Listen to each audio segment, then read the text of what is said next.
여러분, 피부는 아무렇지도 않은데 도대체 왜 이렇게 가려울까 하며 밤잠 설치신 적 있으십니까? 겉으로 보기엔 발진도 없고 두드러기도 없으니 그저 나이 들어서 피부가 건조해졌나 보다 생각하고 보습제만 듬뿍 바르기 마련입니다.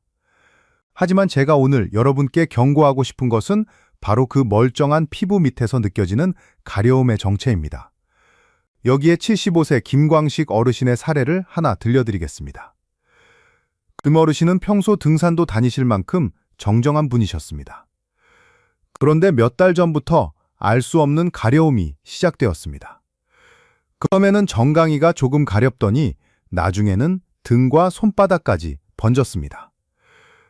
피부과에 가봤지만 의사는 피부가 조금 건조할 뿐 별다른 이상이 없다는 말만 되풀이했습니다. 금 어르신은 유명하다는 연고를 사서 바르고 비싼 보습제를 매일같이 덧칠하며 3개월이라는 시간을 보냈습니다. 하지만 가려움은 멈추지 않았습니다. 오히려 밤마다 속에서 무언가 기어다니는 듯한 불쾌함에 잠을 이룰 수 없었습니다. 긁어도 시원하지 않고 피부만 벌겋게 부어오를 뿐이었습니다. 김 어르신이 저를 찾아왔을 때 저는 피부가 아닌 장기 검사를 먼저 권했습니다. 결과가 어떻게 나왔을까요? 안타깝게도 이미 신장 기능이 상당히 저하되어 혈액 속에 노폐물이 가득 차 있는 상태였습니다. 여러분, 김 어르신이 보습제에만 의지하며 보낸 그 3개월이 정말 뼈아픈 시간입니다. 우리 몸은 내부 장기에 큰 병이 생기기 전 가려움이라는 신호를 통해 우리에게 구조 요청을 보냅니다. 실제로 2018년 미국의학협회 피부과학회지에 발표된 충격적인 연구 결과가 있습니다. 원인을 알 수 없는 만성 가려움증을 겪는 사람들은 그렇지 않은 사람들에 비해 간암이나 담도암, 그리고 혈액암 같은 무서운 암에 걸릴 확률이 적게는 2배에서 많게는 6배까지 높게 나타났습니다. 이것은 단순히 불편한 증상이 아닙니다. 가려움증은 암이나 장기의 중대한 이상이 겉으로 드러나기 1년에서 2년 전에 먼저 나타나는 예고장과 같습니다. 이 신호를 제대로 읽어내기만 한다면 우리는 남들보다 훨씬 빨리 병을 발견하고 완치할 수 있는 소중한 골든타임을 확보할 수 있는 것입니다. 그렇다면 우리는 이 가려움이 단순한 건조증인지 아니면 내 몸속 장기가 보내는 비명인지 어떻게 구별할 수 있을까요? 가장 먼저 기억하셔야 할 숫자는 바로 6입니다.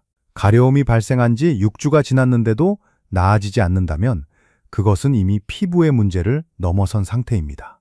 의학적으로 6주 이상 지속되는 가려움은 만성 소양증으로 분류하며 이때부터는 피부과가 아닌 내과적인 원인을 추적해야 합니다. 가려움을 긁어서 해결하려 하지 마십시오.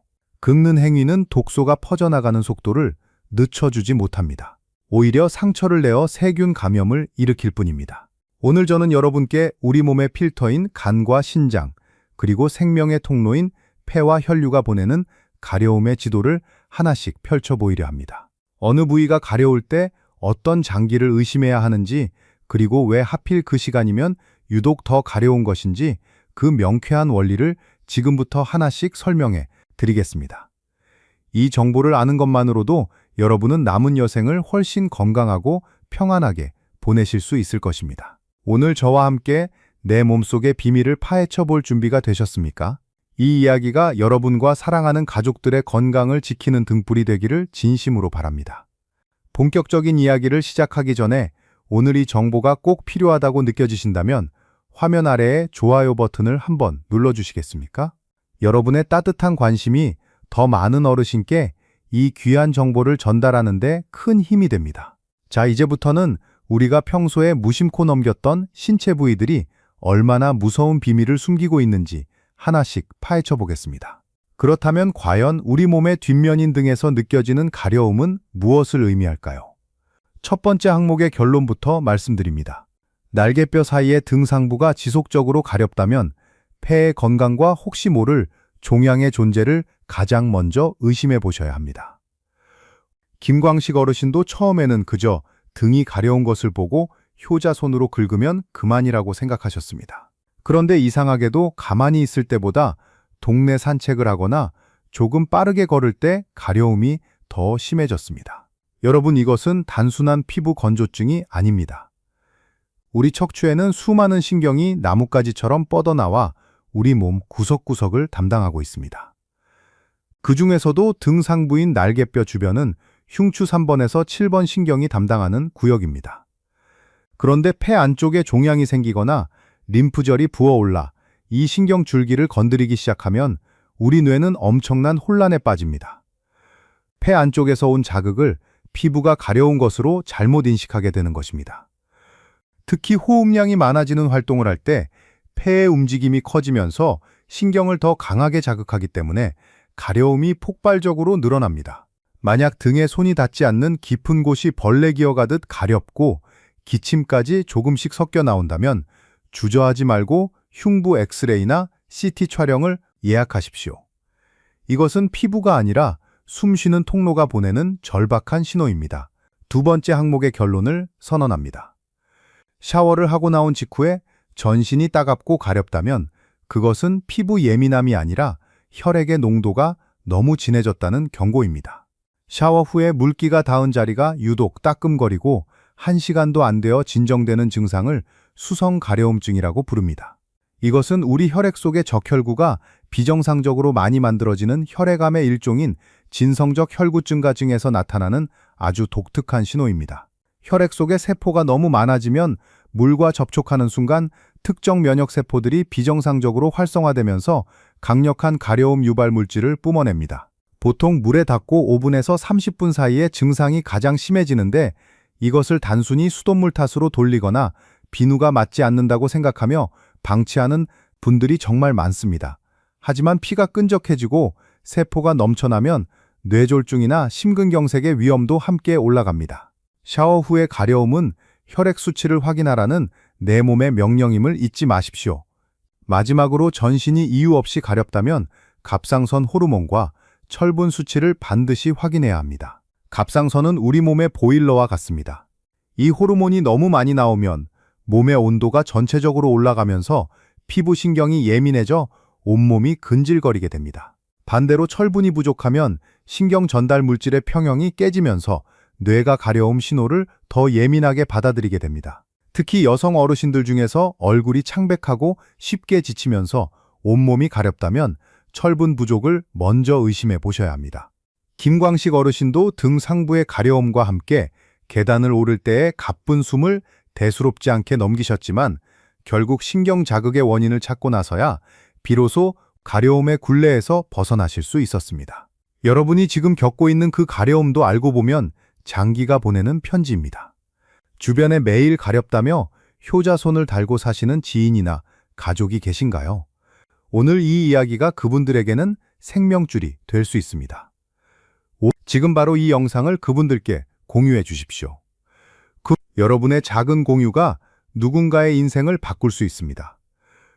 앞서 우리 생명과 직결된 폐와 혈액의 무서운 경고들을 살펴보셨으니 이제는 우리 몸의 거대한 정화조라 불리는 두 장기에 집중해 볼 차례입니다. 막힌 하수구처럼 독소가 고여서 온몸을 가렵게 만드는 간과 신장의 비밀을 지금 바로 공개하겠습니다. 세 번째 항목의 결론부터 확실하게 선언합니다. 만약 여러분의 손바닥과 발바닥 안쪽이 속에서부터 불이 난 것처럼 가렵다면 그것은 간과 담도가 보내는 최후의 통첩입니다. 김광식 어르신도 밤마다 손바닥을 벽에 비빌 정도로 가려움이 심했습니다. 피부는 아주 깨끗한데 도대체 왜 손발바닥만 이렇게 가려운 것인지 도무지 알 길이 없으셨죠. 그 이유는 우리 간이 만드는 담즙이라는 액체에 있습니다. 원래 담즙은 소화제로 쓰여야 하는데 간이 병들거나 담도가 막히면 갈 곳을 잃고 혈액으로 거꾸로 솟구치게 됩니다. 이때 담즙 속에 섞여 있던 담즙산이라는 강력한 자극 물질이 혈류를 타고 온몸을 돌아다니기 시작합니다. 여기서 우리가 주목해야 할 의학적 사실이 하나 더 있습니다. 간에서 역류한 담즙산은 단순히 혈액만 떠다니는 것이 아닙니다. 이 성분은 기름에 아주 잘 녹는 성질을 가지고 있어서 우리 피부 밑에 있는 지방층에 자석처럼 달라붙습니다. 그래서 겉에서 아무리 시원한 물로 씻어내도 속에서 느껴지는 그 뜨겁고 끈적한 가려움이 가라앉지 않는 것입니다. 마치 피부 안쪽에 미세한 소금 가루가 박혀서 신경을 계속 긁어대는 것과 같은 이치입니다. 특히 밤 10시부터 새벽 2시 사이에 증상이 최고조에 달한다면 더욱 확실합니다. 그 시간은 우리 간이 하루의 독소를 해독하기 위해 가장 격렬하게 일하는 시간인데, 이때 간이 제 역할을 못하면 독소가 폭발적으로 늘어나 가려움도 함께 폭발하는 것입니다. 만약 소변색이 콜라처럼 진해졌거나 눈 흰자위가 노르스름하게 변했다면 이미 간은 한계치에 다다른 것입니다. 병원에 가시면 일반적인 간 수치 외에 ALP와 GGT라는 항목을 반드시 체크해달라고 요청하십시오. 이 두 가지가 담도의 이상을 찾아내는 핵심 열쇠입니다. 네 번째 항목의 결론을 말씀드립니다. 양쪽 정강이와 발목이 대칭적으로 가렵고 보습제를 아무리 발라도 소용이 없다면 그것은 신장이 보내는 비명입니다. 신장은 우리 몸에 노폐물을 걸러주는 필터입니다. 이 필터가 낡고 구멍이 나면 요독이라고 부르는 찌꺼기들이 걸러지지 못하고 몸 안에 쌓입니다. 특히 중력의 영향을 받아 이 독소들이 가장 많이 내려앉는 곳이 바로 다리 아래쪽 정강이 부근입니다. 그래서 한쪽이 아니라 양쪽 다리가 똑같이 가려운 것이 특징입니다. 신장 기능이 저하되었을 때 생기는 가려움은 그 양상도 매우 독특합니다. 요독이 쌓이면 우리 몸속의 칼슘과 인의 균형이 완전히 무너지게 되는데, 이때 생성되는 미세한 결정체들이 피부 신경 주위에 쌓이면서 전기가 통하는 듯한 찌릿한 가려움을 만들어냅니다. 이것은 단순히 건조해서 생기는 가려움과는 차원이 다른 통증에 가까운 신호입니다. 김광식 어르신도 나중에서야 이 원리를 들으시고는 그래서 내가 밤마다 살을 파헤치고 싶을 정도로 괴로웠던 거구나 하며 무릎을 탁 치셨습니다. 김광식 어르신도 처음에는 등산화 때문에 다리가 가려운 줄 아셨습니다. 하지만 이것은 신장이 더 이상 독소를 처리할 수 없으니 제발 좀 도와달라고 보내는 신호였습니다. 소변을 보실 때 변기에 거품이 생기고 한참이 지나도 사라지지 않거나 발등을 손가락으로 꾹 눌렀을 때 살이 금방 올라오지 않고 푹 꺼져 있다면 이미 신장 기능에 빨간불이 켜진 것입니다. 이럴 때는 지체하지 말고 신장내과를 찾아가 크레아티닌 수치와 인 수치를 확인하셔야 합니다. 이것을 놓치면 나중에 투석이라는 힘든 과정을 겪어야 할 수도 있습니다. 여러분, 가려움은 단순히 긁어서 해결할 문제가 아니라는 사실을 이제는 명확히 아시겠지요. 우리 장기들은 말은 못하지만 가려움이라는 언어로 끊임없이 우리에게 말을 걸고 있습니다. 그 말을 무시하면 병은 커지지만 그 말에 귀를 기울이면 건강을 되찾을 수 있습니다. 오늘 제 강연이 여러분의 눈을 뜨게 했다면 지금 바로 구독 버튼과 알림 설정 버튼을 꾹 눌러주시겠습니까? 여러분의 구독 한 번이 제가 더 정확하고 유익한 의학 정보를 준비하는데 가장 큰 원동력이 됩니다. 다음 파트에서는 이 모든 신호를 바탕으로 우리가 일상에서 어떻게 대처해야 하는지 그 실전 지침을 알려드리겠습니다. 자, 이제 여러분의 삶을 실질적으로 바꿀 시간입니다. 지금까지는 무엇이 문제인지 배웠다면 이제는 내일부터 당장 무엇을 해야 할지 제가 구체적인 시간표를 짜드리겠습니다. 김광식 어르신도 제가 드린 이 숙제를 매일 하시면서 본인의 건강을 되찾으셨습니다. 여러분도 충분히 하실 수 있습니다. 아는 것이 힘이라는 말도 있지만 의학에서는 아는 것을 실천하는 것이 곧 생명입니다. 첫 번째 실천법은 가려움 기록부 만들기입니다. 거창하게 생각하실 필요 없습니다. 달력이나 작은 수첩 하나를 준비하십시오. 가려움이 느껴질 때마다 딱 3가지만 적는 것입니다.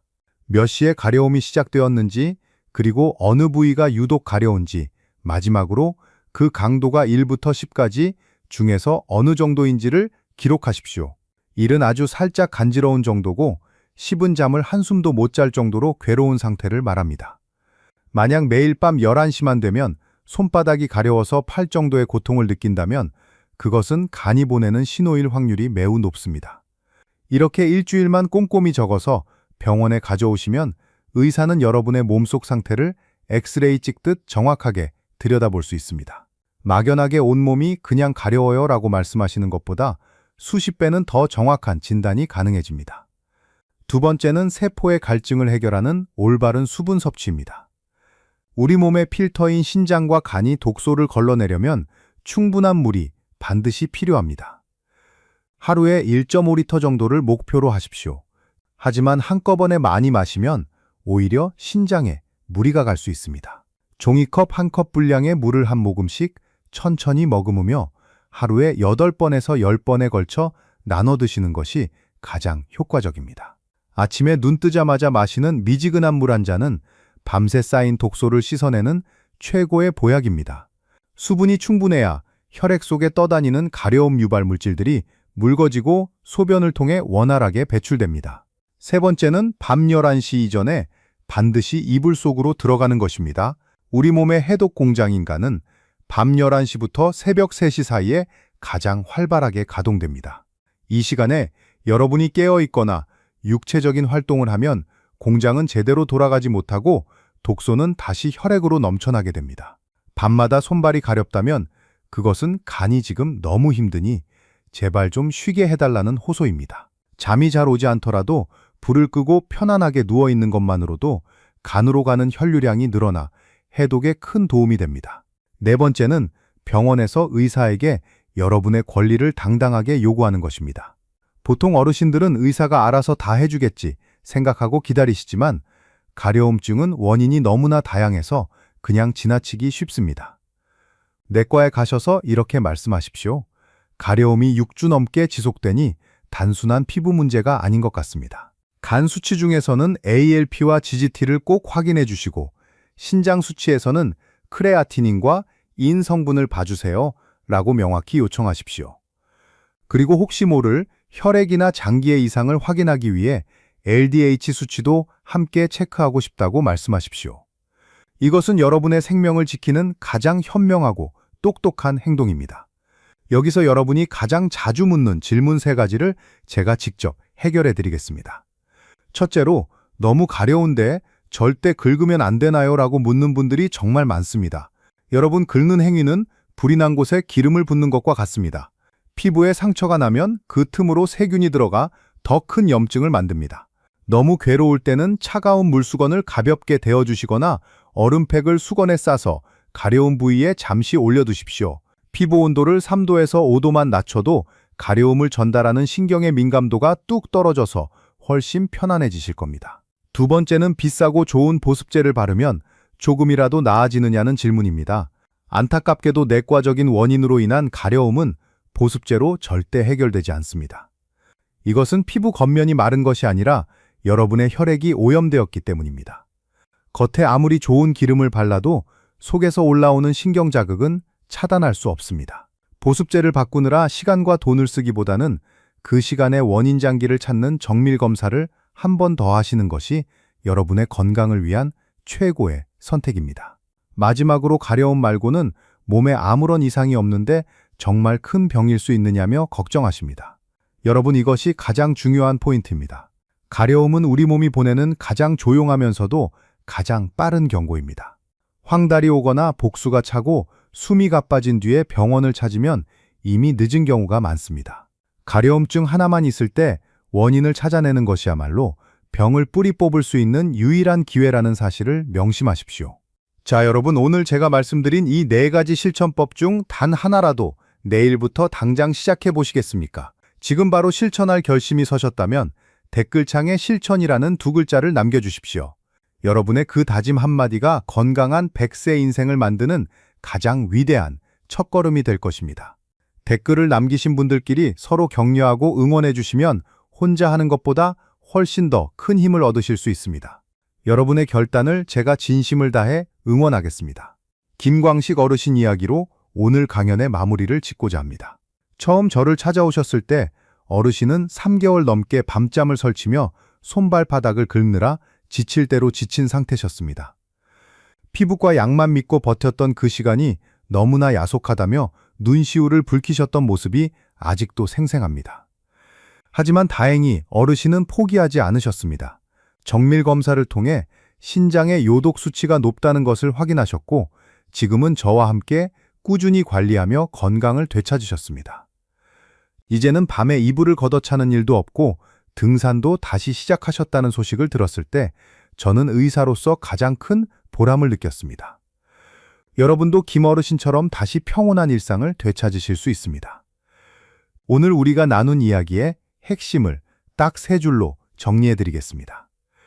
첫째, 피부는 깨끗한데 밤마다 손바닥과 발바닥이 뜨겁게 가렵다면 간과 담도의 이상을 먼저 확인하십시오. 둘째, 양쪽 정강이와 발목이 대칭적으로 가렵고 보습제가 전혀 듣지 않는다면 신장의 해독 능력을 점검하십시오. 셋째 등 상부와 날개뼈 사이가 깊숙이 가렵고 숨이 찰 때 증상이 심해진다면 폐와 종양의 신호일 수 있습니다. 그리고 이 숫자 하나만은 평생의 건강지표로 꼭 기억해 주시기 바랍니다. 바로 6입니다. 가려움이 발생하고 6주가 지났는데도 차도가 없다면 그것은 더 이상 피부의 문제가 아닙니다. 그때는 지체하지 말고 내과를 찾아가 정밀 검사를 받으십시오. 그 6주의 결단이 여러분의 남은 수십 년을 좌우할 골든타임이 될 것입니다. 여러분, 가려움은 우리 몸이 비명을 지르는 대신 보내는 아주 정중한 편지입니다. 이 편지를 무심코 쓰레기통에 버리지 마십시오.